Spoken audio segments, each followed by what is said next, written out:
Bukan. Ulama buruk perangai dia. Macam mana buruk perangai? Tak kenal diri, tak kenal Allah. Dia selindung dengan ayat-ayat Allah, hadis-hadis banyak. Tapi perangai dia buruk dengan Allah. Tak takut dengan Allah. Dalam tu dia sembunyikan.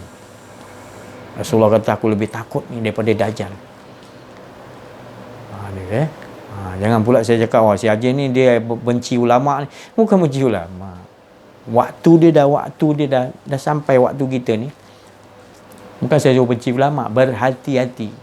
Imam Syafi'i ni lagi keras dia cakap, kalau kau berjumpa ulama suk ni, lari sejauh-jauh, secepat mungkin lari, jangan dekat dia.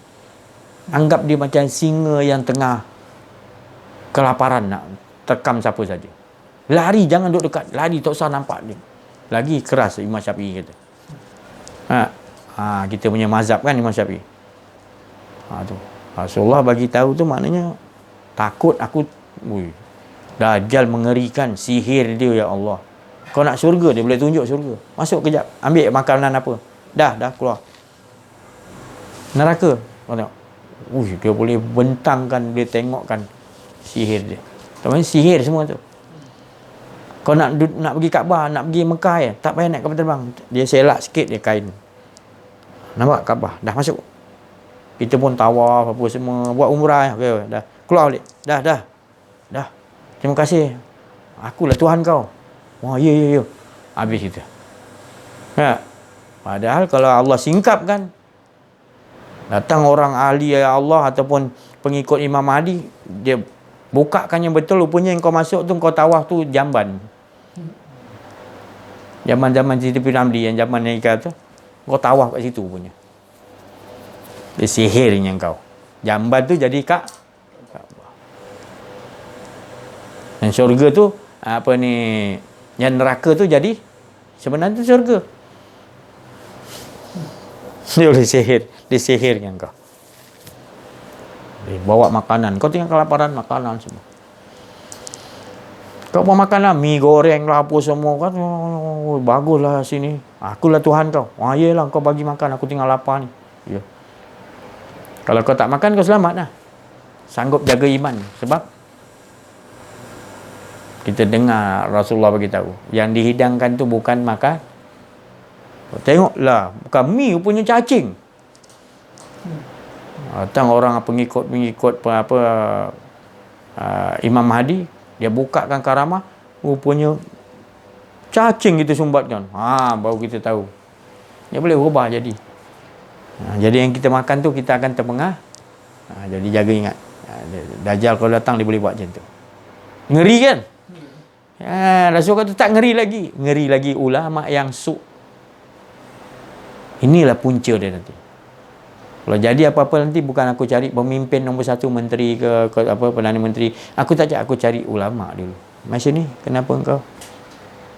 Ulama su' ni kena doh. Saya tak nak. Saya bukan ulama.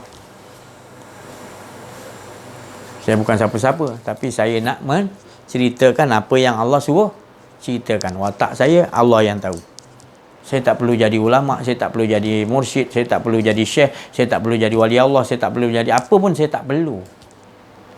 Yang saya perlu apa yang Allah Ta'ala nak suruh saya buat waktu sekarang dan ke depan ni. Saya nak Allah, itu je. Rasulullah kata, aku ni sah, namun kepada aku wahyu. Itu je, wahyu tu yang aku nak mengesakan. Jadi aku begitu juga macam Nabi. Nak ceritakan, ajak manusia itu je. Tak perlu gelaran. Nabi pun tak nak suka pakai Nabi ke apa. Orang tak letak nama dia Nabi, dia tak kisah. Yang penting dia pegang ni. Aku nak setiap waktu ke depan ni mengajak manusia. Itu je. Sudah. Jangan pakai gelaran-gelaran. Lepas tu orang nak pakai gelaran apa, lantaklah dia. Dia yang kita dalam kita tetap macam Nabi. Ilahun wah. Ajak. Itu sama je. Tak ada beza. Macam tu kita pegang. Ini kalau dah pakai nama gelaran nak orang panggil ni, kau tak panggil kita. Tak ada. Tak ada. Ini pengikut Imam Mahdi. Imam Mahdi pun dia pun tak suka dia gelaran dia. Tak heran dia. Dia tahu apa yang Allah nak turunkan setiap waktu tu yang mengesahkan dia. Nama-nama ni tak besar. Tu. Itu orang yang akan warafa'na, nama dia tu akan Allah angkat muliakan. Sebab dia dah tak ada kehendak. Pasti Allah akan. Sebab dia tak ada sombong, Allah angkat. Tengok iblis apa jadi. Asalnya ibadah dia yang paling, malaikat-malaikat pun respect dengan dia. Dia malaikat muqarrabin yang dekat dengan Allah. Sebelum ada malaikat lain, dia malaikat elit. Israel apa nama? Azazil kan. Tapi bila Allah bagi tahu akan ada di golongan kau, dia terlupa untuk nak mintakan untuk dia dulu. Jadi malaikat-malaikat yang awam, malaikat-malaikat yang sederhana, semua jumpa dengan malaikat elit ni tadi, Azazil. Allah akan jadikan ada di golongan kita yang engkau tolonglah doakan aku Azazil supaya aku tak terpilih. Ya aku doakan. Sampai dia lupa sudah dia sebenarnya. Jadi macam kita kalau berdoa, kita kena ingat, utamakan diri kita, mak bapak kita, keluarga kita, baru orang yang minta doa. Tu adab-adab berdoa. Takutnya kita lupa nak doa diri kita, kita kena. Sebab kita termasuk orang yang sombong lah tu. Macam seolah kita rasa kita dah selamat dah. Kita dah banyak ibadah. Kita dah tak banyak doa, tak payah doa untuk kita dah. Nabi sendiri pun masih doa. Ya.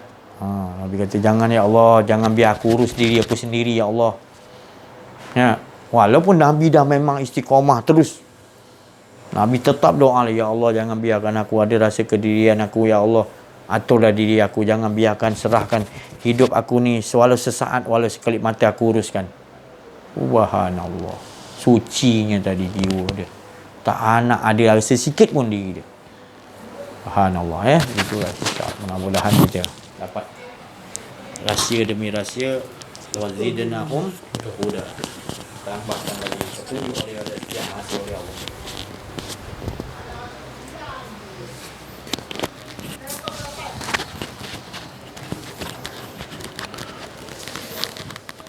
Assalamualaikum warahmatullahi wabarakatuh.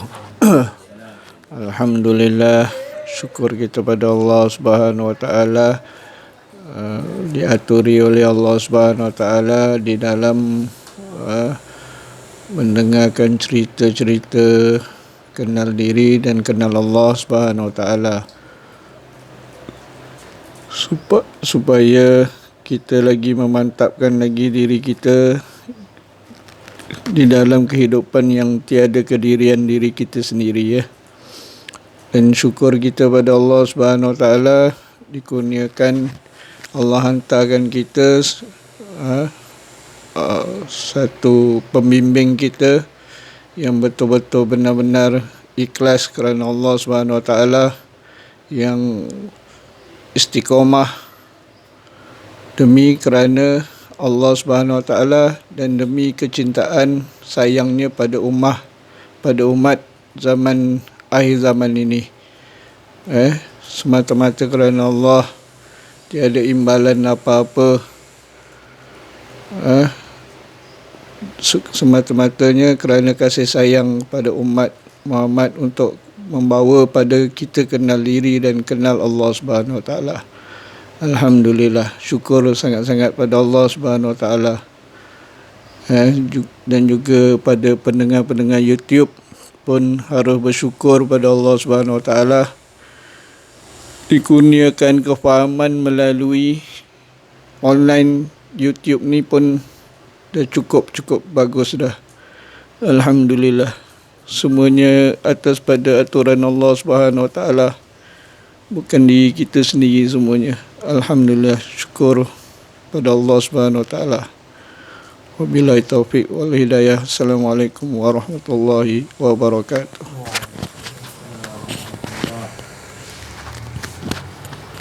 Bismillahirrahmanirrahim. Assalamualaikum warahmatullahi wabarakatuh. Alhamdulillah, wassalatu wassalamu ala asyrafil anbiya'i wal mursalin wa alihi washabbihi ajmain. La haula wala quwwata illa billahil azim. Bersyukur kita kepada Allah Subhanahu wa taala kerana dengan limpah kurnianya dapatlah kita bersama-sama menceritakan tentang diri keesaan Allah Subhanahu wa taala, yang mana membuat penafian tentang kedirian diri kita. Jangan ada membuat pengakuan diri kita. Kerana dengan adanya membuat pengakuan diri, maka masuklah segala apa punca segala maksiat dan punca segala apa sekali yang buruk, sehina-sehinanya, cela-celanya. Jadi seperti yang diperbincangkan sebelum ini, petang ini mengaitkan tentang sebagaimana Rasulullah SAW menyatakan, saya nak beri sedikit perkongsian kaitannya, iaitu Rasulullah SAW mengaku kita ni umat dia disebabkan kita ni berjihad. Apa tu jihad? Ustaz ada beritahu semalam, jihad tu luas tapi sekadar pendek ni saya nak beritahu, jihad apa? Hawa nafsu. Menentang hawa nafsu, kezaliman, kebatilan dalam diri. Ada diri semua kita nak pancung semua dengan pedang la ilaha illallah. Itu yang dikatakan ada niat nak jihad. Itulah yang Rasulullah SAW mengatakan itu betul-betul umatku. Ni betul-betul benar-benar umat. Kalau tak ada tu, bukan umat dari kalangan umatku. Jadi jadikanlah sebenar-benarnya jihad menentang segala hawa nafsu, apa keakuan diri. Sebenarnya yang sebenar-benarnya keakuan diri ni, kedirian ni sentiasa mendatangi diri kita. Malaikat kagum melihat kita disebabkan malaikat tu sekadar, bukan kita nak kata malaikat begitu semua Allah Ta'ala jadikan, tapi malaikat tu dia mengikut semua arahan Allah dan dia semua mengesahkan Allah. Tetapi manusia ni dibekalkan dengan hawa nafsu, apa semua akal fikiran hawa nafsu, tapi dia sanggup menentang kezaliman, kebatilan dalam diri dia. Itu yang Rasulullah beritahu tu, ni betul-betul umatku. Kalau tak ada, ya Allah, Rasulullah mengatakan bukan umatku, bukan di kalangan umatku. Tak ada sedetik pun yang dikatakan berjihad menentang hawa nafsu ni. Hawa nafsu dulu, bukan yang depan dulu. Hawa nafsu dulu, insya-Allah. Dia akan datang kait mengait, olahan demi olahan. Insya-Allah kita akan bersama-sama dengan Rasulullah SAW dan menjadi penolong Imam Mahdi. La haula wala quwata illa billah. Allahumma salli ala sayyidina Muhammad. Billahi taufiq wal hidayah. Wassalamualaikum warahmatullahi wabarakatuh. Alhamdulillah, itu yang tadi.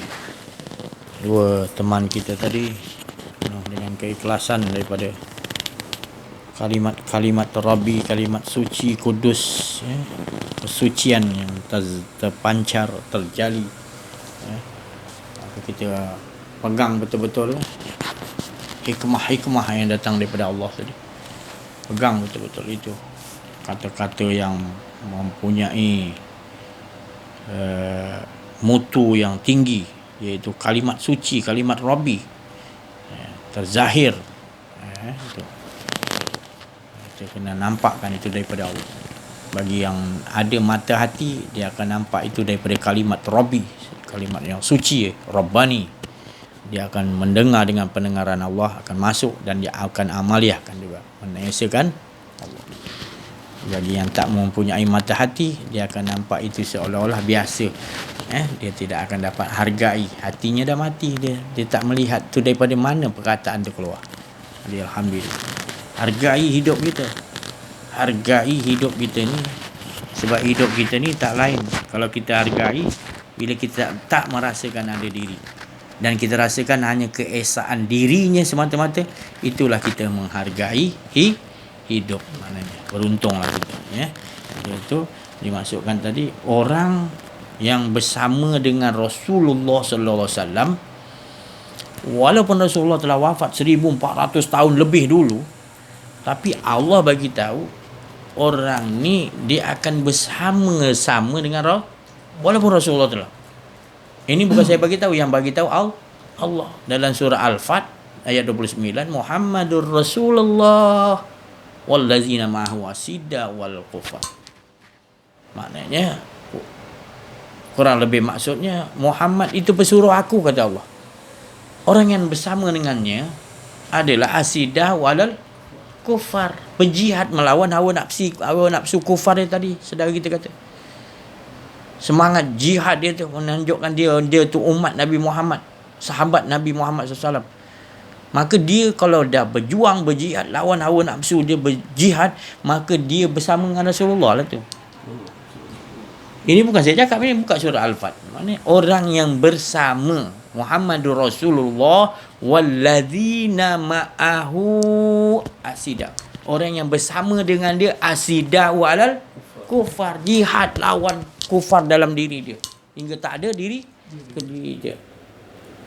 Bila dah lawan dia berniat dia macam tu aja, dia dah bersama dengan itu. Bukan saya cakap, Allah bagi tahu. Tak yakin dengan Allah tu saya tak tahu. Yang tangkap saya tangkap Allah. Orang kata cakap saya ni tak betul. Sebab yang cakap tu Allah bukan saya. Tangkap Allah Taala. Bukan ni.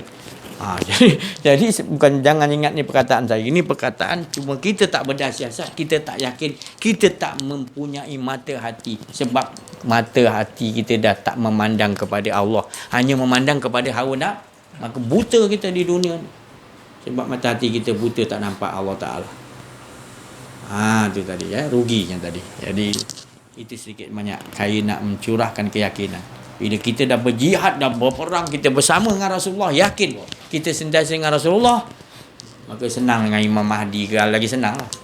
Bila kita dah dengan Rasulullah selalu jihad, melawan hawa nafsu, buang, tak ada kedirian kita dah biasa.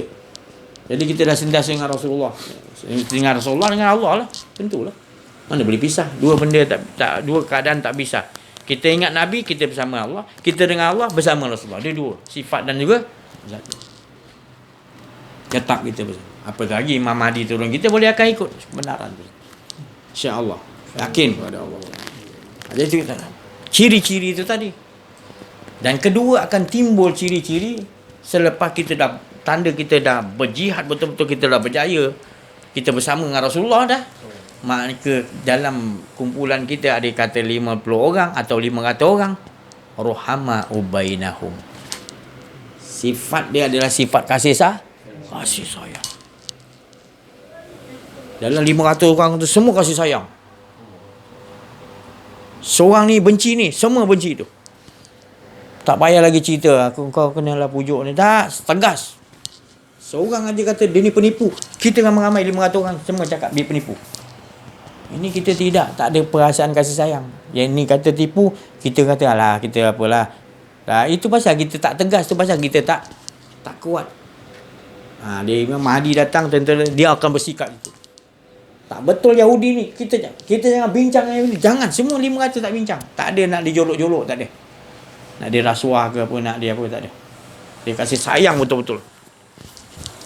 Sepakat. Jangan bincang. Yahudi ni benda tak betul, jangan. Dia tetap. Dia tak ada salah seorang keluar ke, tak ada.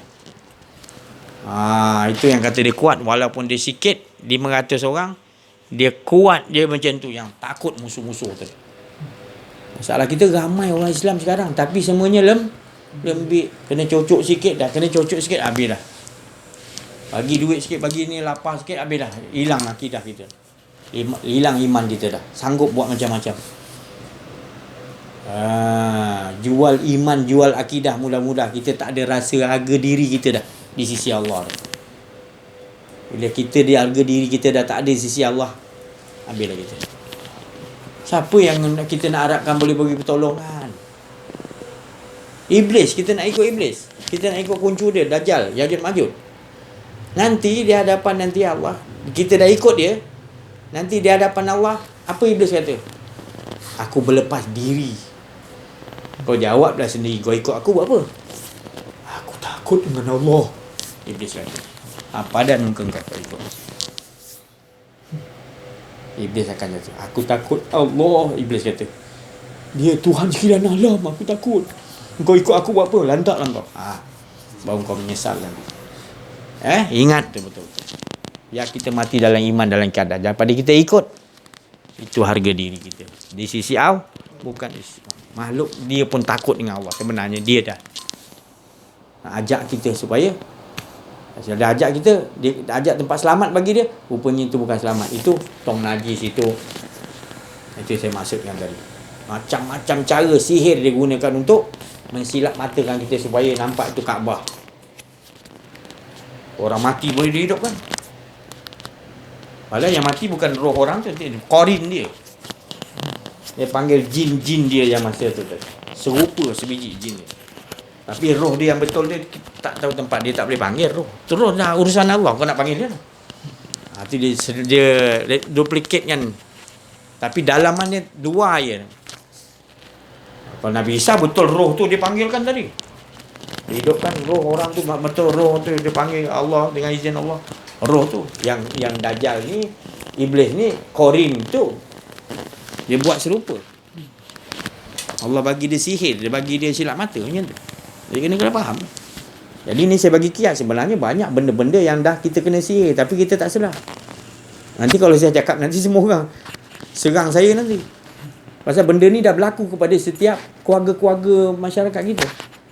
Sihir ni dah lama belegar. Tu saya cakap tadi, jangan kau cari dari iblis, jangan cari Dajjal, Ya'juj, benda tu sifat dia. Bila kau kenal nanti kau tahu dia dah ada dalam diri kau, dalam rumah tangga kau. Itu yang lebih mustahak. Perangai tu tadi dalam diri kita ada tak? Munafik, Dajjal, kita ada tak? Itu yang kau nak bunuh dulu. Yang dalam tu tadi. Kalau yang dalam kau tak bunuh, kalau dia datang kau tak sedar pun. Sebab kau 2 kali 5 sama macam dia. Itu saya tahu. Terima kasih atas perhatian. Mohon maaf atas kekurangan, kesilapan, ada kedirian dalam menyampaikan.